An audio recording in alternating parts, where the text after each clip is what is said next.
आज की कहानी। आज मैं ये सोच रहा था कि उस वक्त अगर रमाबाई नहीं होती तो मैं कैसे घर की जिम्मेदारियां संभालता, क्योंकि जब राज कॉलेज में था तब उसकी माँ ने दुनिया को अलविदा कह दिया था। तब से ही रमाबाई सुबह से शाम तक का सारा काम किया करती थी। अब राज की शादी हो गई थी। नई बहू को रमाबाई का दिन भर घर में रहना राधिका को अपनी प्राइवेसी में बाधा लगती थी। इसलिए अब रमाबाई सुबह सारे काम करने के बाद चली जाती और वापिस शाम को आकर खाना बनाती।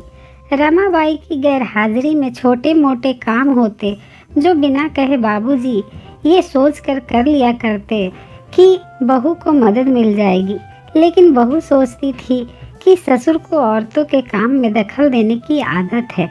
एक दिन मौका देखकर राधिका ने राज से कहा, क्यों न हम बाबूजी को वृद्धाश्रम में भेज दें, उन्हें भी अपनी उम्र के लोगों का साथ मिल जाएगा, हमें भी अपनी प्राइवेसी मिल जाएगी। राज ने राधिका की बातों पर ज़्यादा ध्यान नहीं दिया। कुछ दिन बाद बाबूजी अपने दोस्तों के साथ हफ्ते भर के लिए टूर पर गए और इसी दौरान रमाबाई भी छुट्टी पर थी। फिर क्या, राधिका को जैसा चाहिए था वैसा समय मिलने लगा।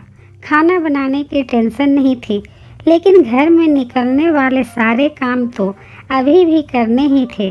ससुर जी की गैरहाजिरी में राधिका को एहसास हुआ कि वह बिना कहे ही जो काम कर लिया करते थे उनसे कितना फर्क पड़ता था। कुछ दिन बाद एक दिन राज राधिका को कहता है, चलो आज कहीं बाहर घूम कर आते हैं।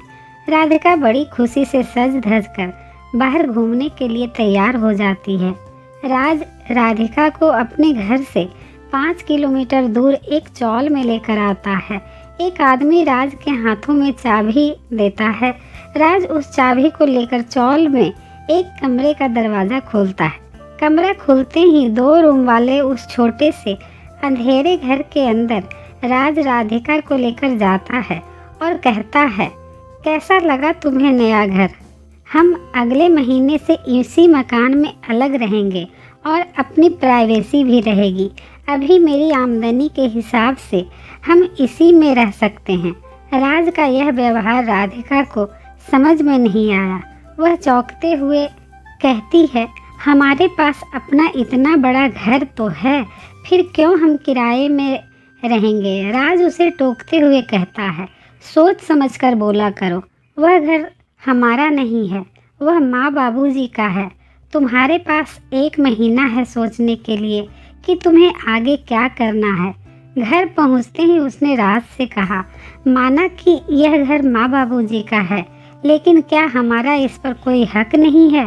राज ने कहा, बिल्कुल है, लेकिन माँ बाबूजी के बाद जब तक वह हैं तब तक तो नहीं।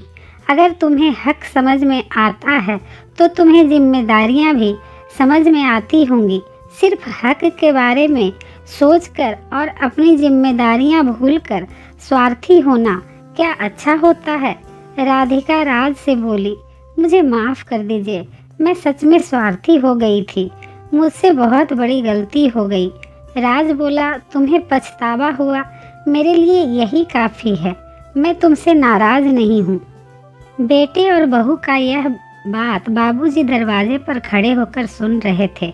उन्होंने आसमान की तरफ देखा और बोले, भाग्यवान तुम धन्य हो जो तुमने ऐसे बेटे को जन्म दिया है। उन्होंने दरवाज़ा खटखटाया। बहू ने दरवाज़ा खोला तो उनके हाथों में पकड़ी थैली से गरम गरम समोसे की सुगंध आ रही थी।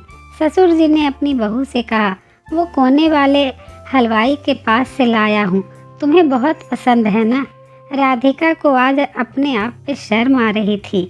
जो ससुर जी उसके लिए छोटी छोटी बातों का ध्यान रखते थे, उनके लिए उसके मन में इस तरह के विचार क्यों आए?